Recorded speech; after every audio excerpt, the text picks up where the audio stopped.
Assalamualaikum warahmatullahi wabarakatuh. Selamat datang di Intuisi, Intelektualitas Santri.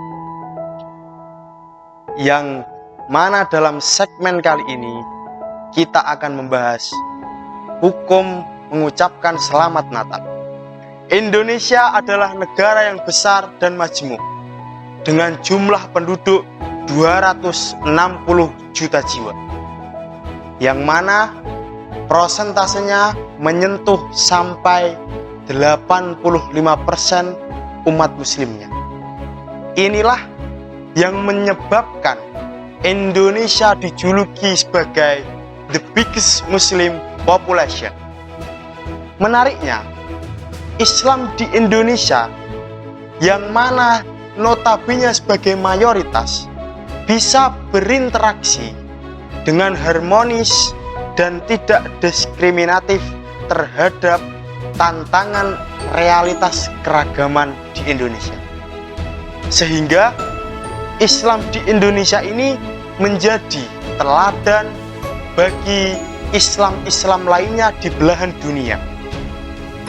Dan juga setiap dinamika hukum di Indonesia yang berkaitan dengan agama dan realitas keragaman ini pun mencuri perhatian dunia. Seperti salah satu topik yang tidak habis dibahas saat penghujung tahun, tidak lain adalah perdebatan tentang hukum mengucapkan selamat Natal. Polemik ini selalu ramai diperbincangkan di berbagai platform media, dari Facebook, Twitter, YouTube maupun Instagram, dan mengundang berbagai pandangan pro kontra dari khalayak netizen.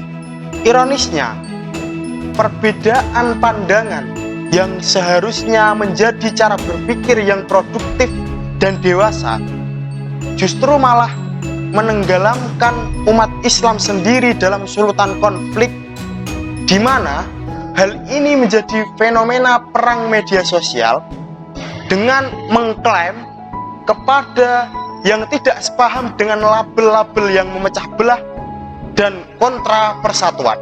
Dalam segmen Intuisi kali ini akan menvisualisasikan perdebatan di antara ulama dalam menyikapi problematika tersebut.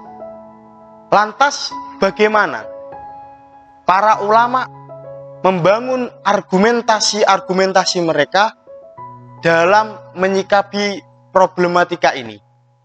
Mari kita simak videonya. Cekidot. Baik, sebelum kita telusuri lebih lanjut bagaimana Islam memberikan judgement mengucapkan selamat Natal kepada non-muslim, alangkah baiknya jika kita perlu ketahui lebih dahulu bagaimana syariat memberikan ruang dalam berinteraksi sosial terhadap non-muslim.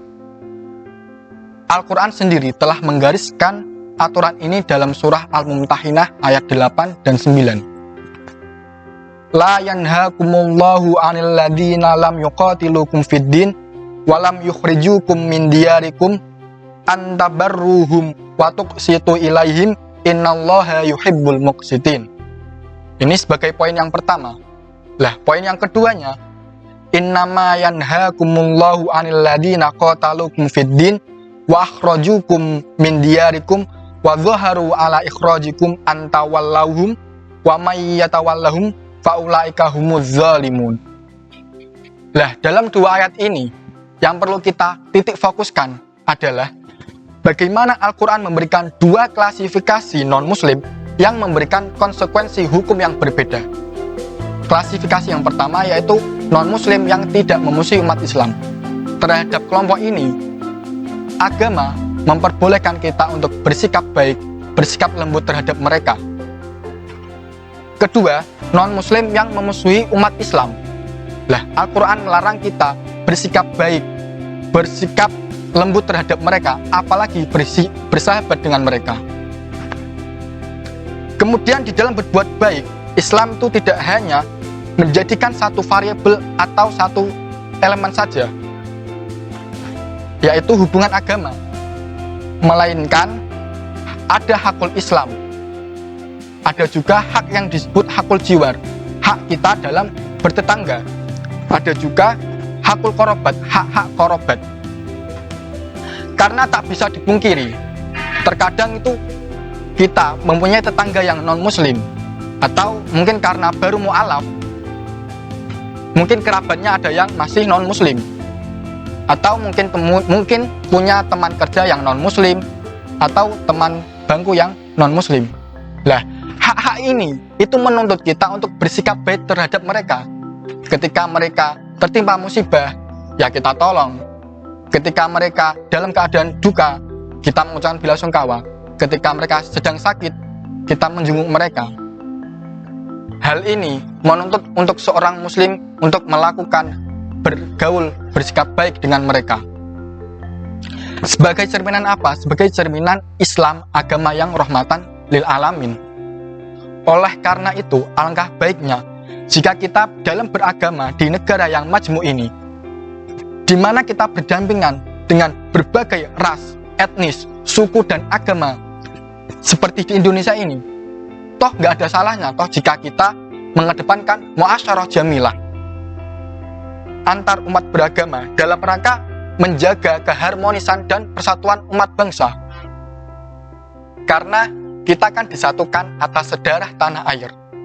Lagi pula, dari realitas plural negara-negara mayoritas muslim, banyak dari para ulama muasyirin yang berkompeten dalam bidangnya dan sudah mendapatkan legalitas dalam berfatwa, membolehkan atau melegalkan mengucapkan tahniah kepada non-muslim. Sebut saja seperti Dr. Yusuf Al-Qardawi, Dr. Mustafa Zarko, Dr. Ali Jum'ah, Dr. Wabah Zuhaili. Mereka semua sudah melegalitaskan mengucapkan selamat Natal kepada non-muslim. Bukankah hal itu sudah cukup sebagai sandaran bahwa mengucapkan selamat kepada non-muslim itu diperbolehkan? Memang benar, kita itu berkewajiban untuk menjaga keutuhan negara. Dan salah satu contohnya adalah dengan menjaga kerukunan antar umat beragama.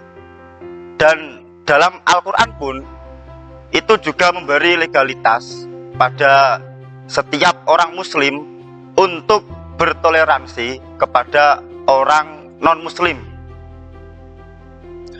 Tapi perlu digarisbawahi bahwasannya dalam urusan toleransi itu ada beberapa batas-batas yang memang tidak boleh sama sekali untuk dilanggar.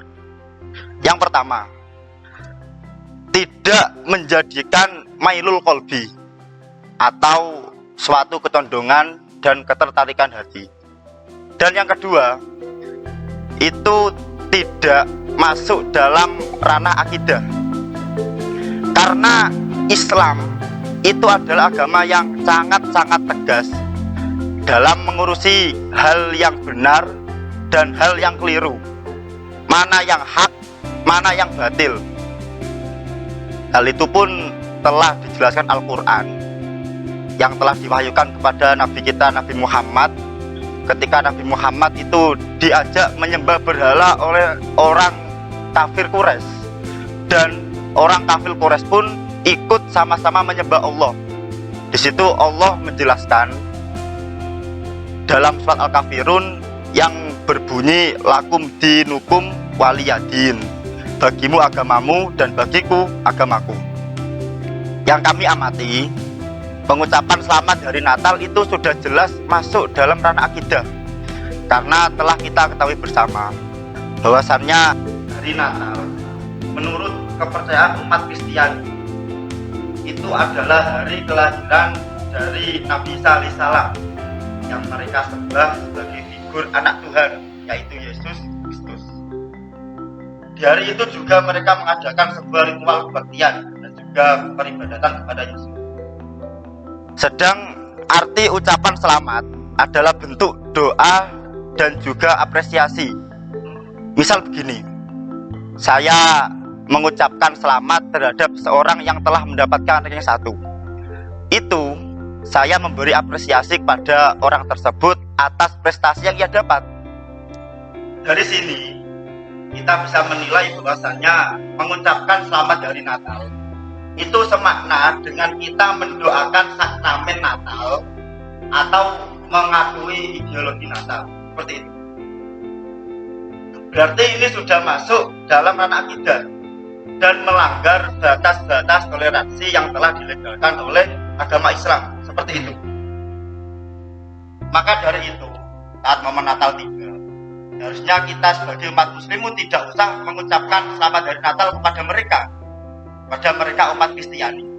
Kita tidak mengganggu ibadah mereka, itu sudah cukup dianggap sebagai toleransi. Tidak usah ikut-ikutan mengucapkan selamat hari Natal kepada mereka. Naudzubillah, saat kita mengucapkan selamat hari Natal itu timbul sebuah sifat kerelaan hati di dalam diri kita. Itu bisa menyebabkan kekufuran. Karena ada kaidah yang mengatakan ar-ridho bil kufri kufrun. Keriduan atau kerelaan terhadap kekufuran itu bisa berdampak kufur. Dalam kitab Buhudul Muhtaj, Imam Asy-Syibini yang merupakan ulama dari kalangan Syafi'i itu menuliskan yang ibaratnya seperti ini. Tatimmatun yu'azzaru man wafaqal kufar fi a'yadihi wa man yumsikul hayya wa man yadkhulun nar wa man qala lidhimmin ya haj wa man hannahu bi'id. Yang artinya seorang imam itu berhak menghukum atau mentakzir seseorang yang meniru perayaan non-Islam atau orang yang mengucapkan selamat atas hari raya mereka, seperti itu. Imam Ibnul Qayyim dalam kitabnya yang berjudul Ahkam al-Zimmah itu menerangkan tentang lugas permasalahan ini dengan ibaratnya yang berbunyi wa ammat tahni'ah bi sya'iril kufri al-mukhtasah bihi faharamun bil ittifaq mislu ayyuhan ni'ahum bi'a'yadihim wa saumihim fayaqulu aidun mubarakun alaika aw tahanna'a bihadzal aidi wa nahwihi fahadza in sallama qailhu minal kufri fahuwa minal muharramat bahwa bimanzilati ayyuhan ni'ahu bizudihi lis-solibi. Dalam takbir tersebut itu menjelaskan bahwasannya hukum mengucapkan selamat atas hari raya umat non-muslim itu hukumnya haram dengan kesepakatan para ulama, seperti itu. Oke ya, dari argumentasi yang Anda sampaikan, yang perlu digarisbawahi adalah bahwa alasan keharaman mengucapkan selamat Natal adalah adanya pengakuan ritual mereka atau doa atas kekufuran. Kalau hal ini saya sepakat, karena kedua hal ini itu memang dilarang dalam agama dan sudah melebihi batas-batas toleransi antar umat beragama. Terus menurut kami, ucapan selamat itu mempunyai makna dan banyak tujuan. Tak melulu langsung diarahkan ke makna kekufuran, pengakuan, dan meridhoi ritual mereka. Tapi terkadang ucapan selamat Natal itu juga bermakna ungkapan kebahagiaan atas kebahagiaan orang lain, hanya sebatas mana itu saja. Misalkan mengucapkan selamat ulang tahun kepada temanmu, itu hanya sebatas rasa senangmu terhadap kebahagiaan teman kamu. Maka dari itu, jika ada orang yang mengucapkan selamat Natal kepada teman Kristianinya tanpa ada tujuan-tujuan yang diharamkan seperti yang Anda sampaikan tadi, tapi sebatas mengungkapkan perasaan senang dirinya atas kebahagiaan orang lain, bukan kok senang atas esensi ritual di hari itu, maka posisi ucapan ini masih dalam konteks muasyarah jamilah, bukan kok dalam konteks kekufuran. Kasus yang mirip bisa kita temukan pada permasalahan takziah terhadap non-muslim. Lah, ulama itu mencontohkan dengan kalimat akhlafallahu alaika wala naqasa adadak, yang artinya semoga Allah memberimu pengganti dan tidak mengurangi jumlahmu. Kalimat ini kalau dilihat dari redaksinya sepintas mengandung makna merestui kekufuran yang baru. Namun karena ini dalam konteks menghibur kesedihan mereka ketika mereka dalam keadaan berduka dan bukan bertujuan merestui kekufuran, maka hal ini tetap diperbolehkan. Walhasil, dalam menilai ucapan kita juga harus menimbang tujuan dan maksudnya. Karena dalam hadis itu diterangkan innamal a'malu binniyat. Setiap perbuatan itu dinilai dari tujuan dan maksudnya. Tendensi ini kami ambil dari kitabnya Imam Az-Zahabi berjudul At-Tamasuk Bisunan wa Tahdhir Anil Bidah. Qaulu amma musyabbahatud dimah fil milad wal khamis wan nairus fabid'atun wahsyatun ila angqal wa in fa'alaha adatan walaban. Jika kok ia mengucapkan selamat Natal hanya sebatas kebiasaan atau hanya sebatas senda gurau seperti basa-basi, wa irdu'an li'iyalihi, dan menyenangkan kerabatnya, wa jubron li'atfalihi, menyenangkan anak-anak mereka, fahada mahalun nadhar, maka ini perlu dikaji ulang.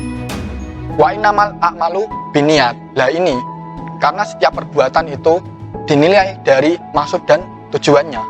Wal jahil yu'daru wa yubayyanu lahu birifkin. Wallahu a'lam. Bagi kami, hal ini tuh masih dalam ranah akidah dan menyamakan antara takziah dan selamat hari Natal itu saya rasa kurang tepat. Gini saya jelaskan. Hari Natal itu adalah sebuah event keagamaan. Sedangkan kalau takziah itu hanyalah perbuatan sosial. Karena merupakan event keagamaan, maka ucapan selamat Natal itu berpotensi buruk menimbulkan praduga terhadap orang non-muslim bahwasannya kita itu seolah-olah membenarkan agama mereka. Seperti itu. Karena tidak semua tujuan yang baik itu dapat diterima. Seperti yang telah dikutip dalam salah satu kaidah fikih yang berbunyi al-ghayah la tubarrirul wasilah. Sebuah tujuan yang baik itu tidak bisa menjadikan baik perantara yang buruk. Seperti itu. Bahkan seandainya ucapan selamat hari Natal tersebut dinilai mempunyai kemaslahatan ad-diniyah, yaitu bisa melunakkan hati orang non-muslim dan menunjukkan kemoderatan Islam, sehingga dapat menarik mereka untuk memeluk agama Islam, itu pun bertabrakan atau bertentangan dengan konsep-konsep Islam yang lain. Yang pertama, kewajiban kita untuk menjaga akidah. Yang kedua, kewajiban kita untuk ingkar terhadap suatu kemungkaran.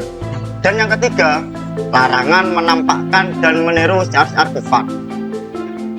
Khawatirnya, daripada mereka itu tertarik dengan agama Islam, orang non-muslim yang mendapatkan ucapan selamat dari orang Islam itu malah membuat mereka semakin teguh dengan keyakinannya, karena mereka itu menganggap bahwasannya ajaran mereka itu telah dibenarkan dalam Islam. Itu. Menurut pendapat yang pertama, yaitu pendapat yang mengharamkan, ucapan selamat Natal berposisi sebagai ikrar atau sebuah pembenaran terhadap ideologi Natal. Sedangkan menurut pendapat yang kedua, yang memperbolehkan ucapan selamat Natal berposisi sebagai muasyarah jamilah kepada non-muslim selama tidak ada tujuan-tujuan yang diharamkan.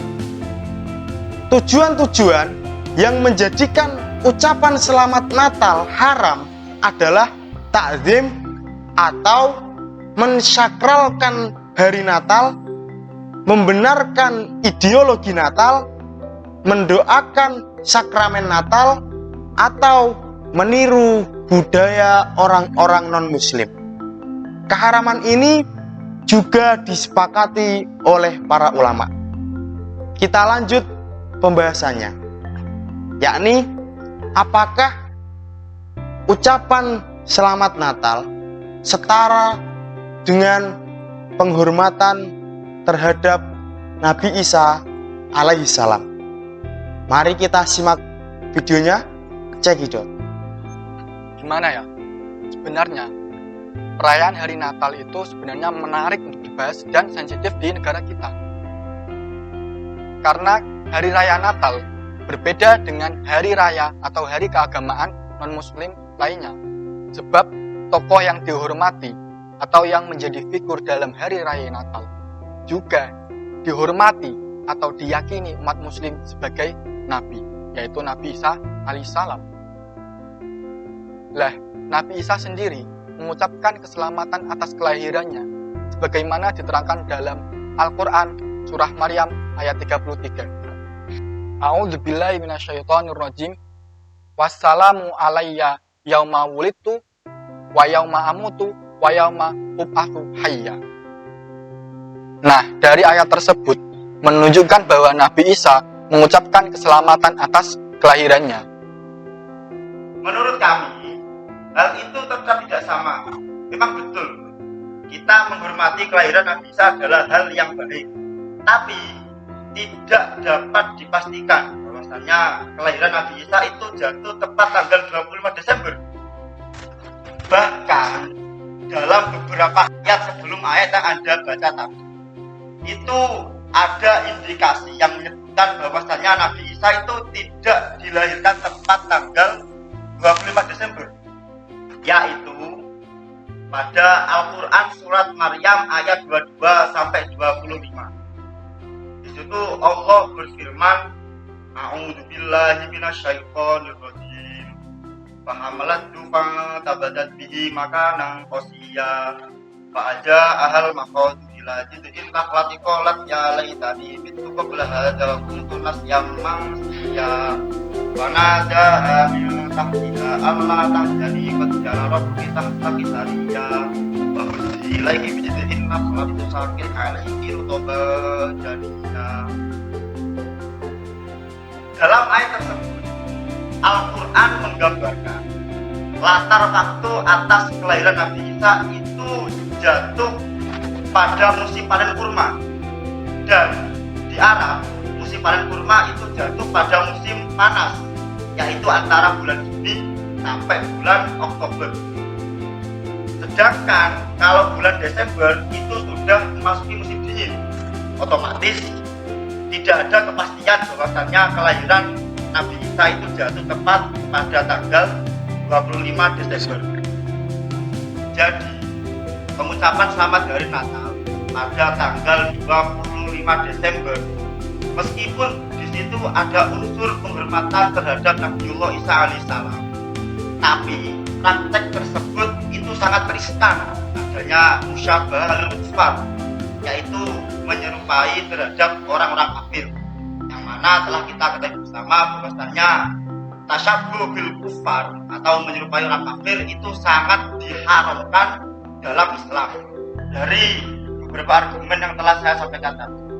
Sekarang pendapat pribadi Anda bagaimana menyikapi hal ini? Ya, sebenarnya ini kan problematika yang istihadi, sifatnya istihadi. Kalau langkah yang saya ambil ya lebih tepatnya pakai kaidah al-khuruj minal khilaf mustahabun. Keluar dari perkhilafan itu disunahkan. Jadi itu menurut saya lebih aman. Setelah Anda menyimak video mulai awal sampai akhir, maka dapat disimpulkan mengucapkan selamat Natal kepada non-muslim termasuk dalam persoalan ijtihadi yang diperkhilafkan ulama. Ada beberapa ulama dari kalangan kontemporer yang memperbolehkan, ada ulama yang bersikap tegas mengharamkannya. Akan tetapi dalam hal ini, dengan tidak ikut merayakan dan mengucapkan selamat Natal, setidaknya kita tidak mendapatkan dosa menurut kesepakatan seluruh ulama. Lagi pula, tidak mengucapkan selamat Natal pun tidak lantas melabeli kita dengan sebutan intoleran. Kita sebagai umat Islam sudah menjadi umat yang toleran dengan tidak mengganggu praktek ibadah mereka. tidak perlu sampai mengucapkan atau ikut merayakan budaya Natal. Mari kita jaga kerukunan dan persatuan antar bangsa dengan hal-hal yang tidak sampai melanggar hukum agama kita sendiri. Meski begitu, kita tetap menghormati pendapat semua ulama. Kami cukupkan dalam segmen kali ini, segmen intuisi, intelektualitas santri. Dan jangan lupa tonton segmen selanjutnya. Assalamualaikum warahmatullahi wabarakatuh.